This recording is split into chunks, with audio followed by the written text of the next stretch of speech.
Welcome back to Same But Different. We're here in the new year, celebrating some new movies. How you doing? How you feeling about that, bro? It's fine. It's a day. It's another day. Years are man-made concoctions and pointless. Time is a construct. You know what else is man-made in a construct? Movies. And we're here to review those things because we love doing it. And we've kind of been on this mission to record and review newer movies. And this week, we had the pleasure of watching Zack Snyder's new space epic adventure, Rebel Moon, A Child of Fire, Part 1. Yeah. How many titles can you give a movie? That's what I'm wondering. Well, the thing is, it only needs the subtitle. It either needs a Part 1 or A Child of Fire. It does not need both. I agree. And I want to hear more about what you have to say about this, bro. So please lead us into the review. Tell us what you thought about Zack Snyder's Rebel Moon, A Child of Fire, Part 1. You sure? Yeah, let's hear it. What a steamy pile of dung. Oh, no. What a poopy time for good old Snyder. Just a poopy poop time. A poopy time. Do you think the moon in Rebel Moon was about the butt pooping all over your face when you were watching this? Oh, no. I can tell you really like this one. I'm going to do my very best to stay objective here because, as you know, and people might know, I don't really care for this genre of sci-fi, this space opera, epic fantasy sci-fi. Not my cuppa. No, I don't like Star Wars. Oh, no. And this is basically Star Wars. Yeah. It's interesting because this movie started, and I was kind of interested. If this whole movie had the plot of the first 30 minutes, I might like this because, I don't know if you noticed, it was essentially A Bug's Life. Where's my food? Yeah, no, it definitely was. That's all I was thinking, was this is A Bug's Life, and if it was all about them scavenging to survive when Hopper comes back in 10 weeks to steal all their food or whatever, I would have been into that. That would have been cool. We've seen it before, but, like, spoiler alert, this movie didn't really shy away from we've seen it before. So... Hold the phone. Because A Bug's Life, he does go off and try to recruit a team of people to help him defend. This movie was A Bug's Life. Yeah. A Bug's Life was leagues better. We'll just dive into this rabbit hole, I suppose. We're going to start with the acting, because I can be a little bit forgiving with the acting, because I don't think any of the acting was bad. I think all of the actors attached to this project were actually really talented actors, but they were given a garbage water script with forced dialogue, no development, silly lines, ridiculous, and that stunted them from ever showing their actual chops as actors. Charlie Hunnam was kind of painful to watch. I like Charlie Hunnam. I like Charlie Hunnam too. He was not good in this. And because of the bad dialogue, it kind of stunted any of the characters from having real chemistry either. You could tell they're good actors. They did not get the chance to be good actors in this movie. It was rough. Like I said, it doesn't really give you any chance to grow with the characters or care about their development, except for maybe Cora, the main character. But then her last line in the movie or whatever is like, "Oh yeah, the man did it all." Did you catch that?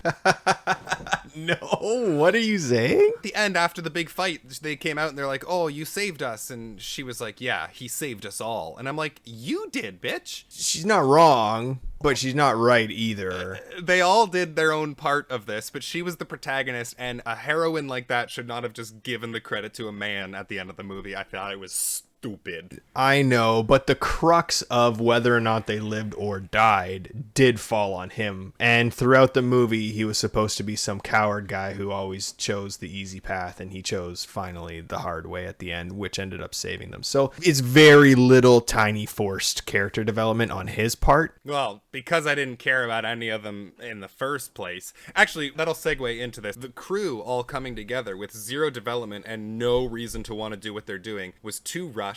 This movie split into two parts. They had time to dive into these characters, get us to love them, get us to watch them grow and find out their backstories as to why they want to do this. But nope, they're just like, "Hey, you want to do this? Oh, we got to do this first. Okay, now I'm in."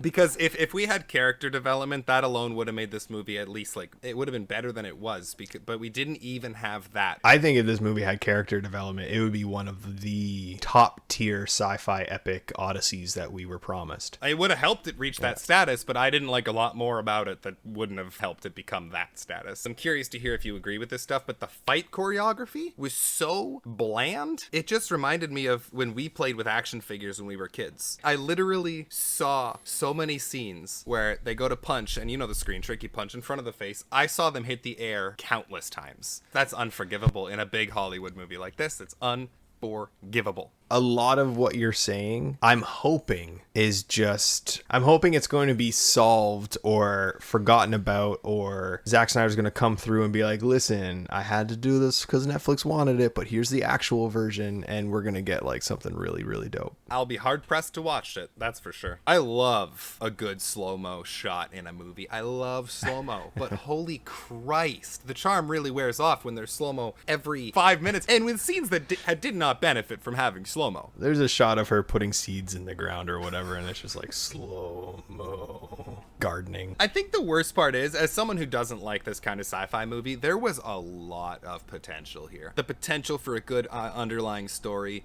great character work, cool action, all that stuff. I don't know, there was this like teasing of deeper worlds with ancient powers, and there was conflict that was always almost intriguing, but then just didn't quite get to anywhere. There was an ensemble of characters to play with who we could have fallen in love with and watched them grow and die. But Snyder did what Snyder does, and he traded all that in for making a spectacle. Being the spectacle aspect, we'll move on to my two tiny good points about this movie. One is it was a spectacle. It was beautiful. It was so pretty. It was a very beautiful movie to watch. The other good point, and this is going back to the acting, gotta give it up for, I don't know how to say his name, Ed Skrein, the bad guy. Yeah. He was the most entrancing character in this movie. He did such a good job with that role, and I loved him. Now that you've mentioned Bug's Life, he's like a mix of Hopper and Hans Landa. I definitely gave him Christoph Waltz vibes from, yes, he was great. It looked good, and Ed Skrein did a good job. Garbage movie, 2 out of 10. Ooh, that's rough. I kept my review objective, or I did my best to. I got pretty heated. At the same time, I hated it. I don't like this kind of movie, so I'm probably docking it. It might be a 3 or a 4 if you were to really dissect my rating, but I'm giving it a 2. I don't care. You already don't like this kind of content, so this movie had one job, and it was to try and convince you that it's not that bad.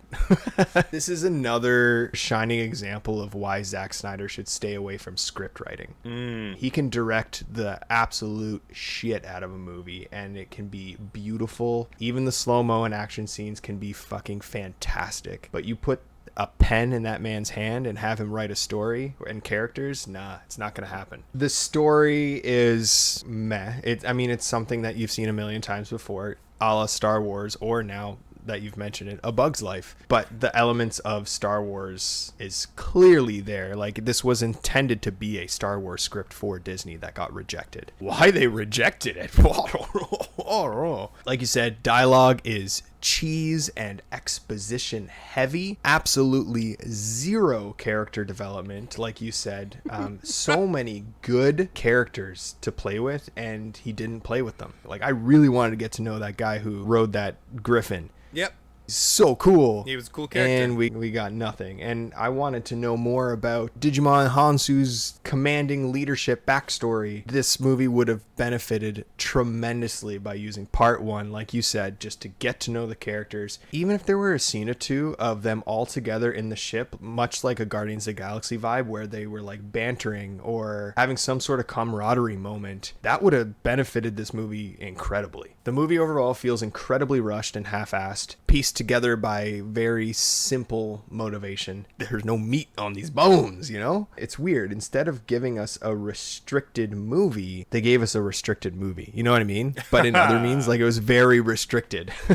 It was clever. So weird. That being said, beautiful movie. Cinematography is fantastic. The direction is always good from Zack. I love Zack Snyder as a director. I watched this when I was sick, so it was nice in that regard too. I was just like, ooh, I don't have to think about anything. This is very pretty. I thought you were going to say 6, and I was real confused. This movie has crazy amount of potential to build a world, to build characters that we know and love. It has the potential to be like on a Homeric scale, like this huge space odyssey, especially if we were going to be given part 1, part 2.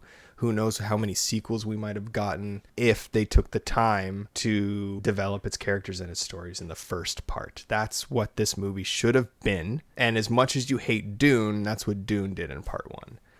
I mean, I'll give it that. I wouldn't give Dune a 2 out of 10. Yeah, this movie just, it feels like it's holding back in every aspect. Yeah, very sad and disappointed with this movie, and I'm just hoping for better with another version. I gave this 4 out of 10.